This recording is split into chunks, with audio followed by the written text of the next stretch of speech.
Why thanking a veteran can get awkward. Today on The World. I'm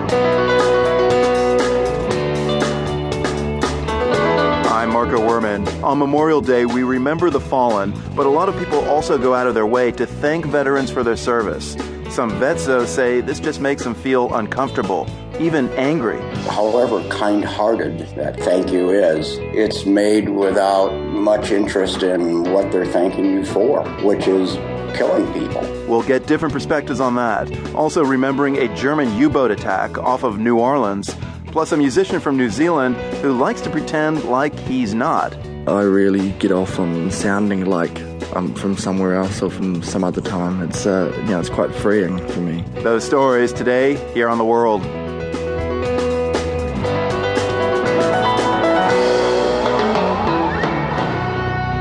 It's Memorial Day, and over the next hour, we'll be hearing some stories about vets and the cost of conflict. One story about vets painting and rug making to get past the trauma of war. And we'll hear about the big news and big change for a vet who was deported to Mexico. We actually start things off today in the war court at Guantanamo Bay, Cuba. Self-described 9/11 mastermind Khalid Sheikh Mohammed, along with 4 co-defendants, appeared at a pretrial hearing about what can and cannot be used in their future trial. This is pretty granular legal stuff, but it's critical. At its heart, this pretrial hearing is a debate about torture.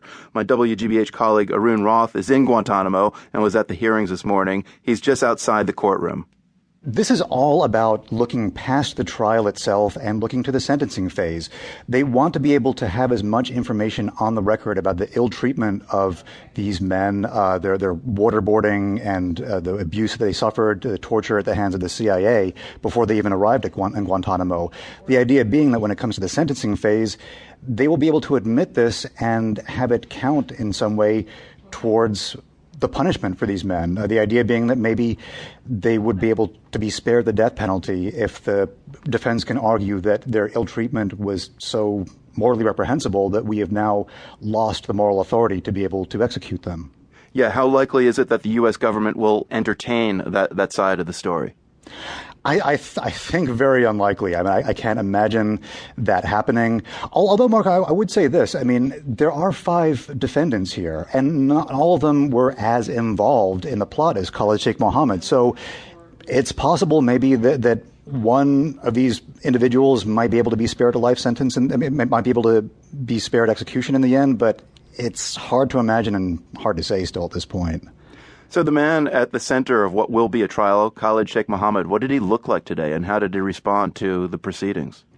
He looked in very good health. Clearly, Khalid Sheikh Mohammed is not hunger striking. He's got quite a belly on him. And his beard, we actually talked about this a few years ago when he started to stain it red to, I guess, show his devotion. It's gone to a full-on orange now. I'd even call it flamboyant. Oh, wow.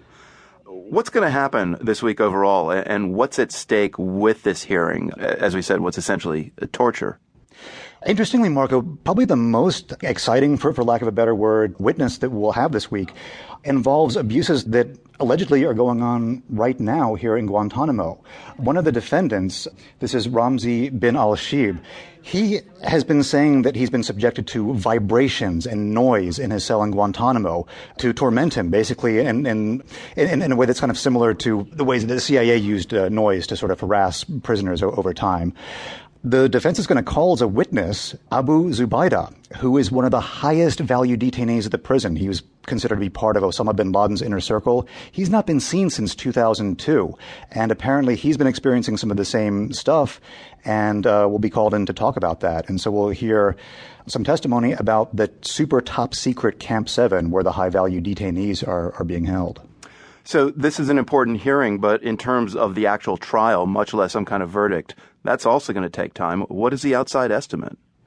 Well, earlier this year, I saw an estimate of 2020. Last week, I saw somebody put it at 2025. Last night, Jim Harrington, who's one of the defense attorneys, said to me that the actual start of the trial gets farther and farther away each day. Like the more they dig into this stuff, the harder it gets. My WGBH colleague Arun Roth at pretrial hearings in Guantanamo Bay, Cuba. Thanks very much, Arun. Thanks, Marco. Pleasure. So expect a long wait before a trial and an even longer wait for a verdict. That's something that families from the African nation of Chad can certainly relate to.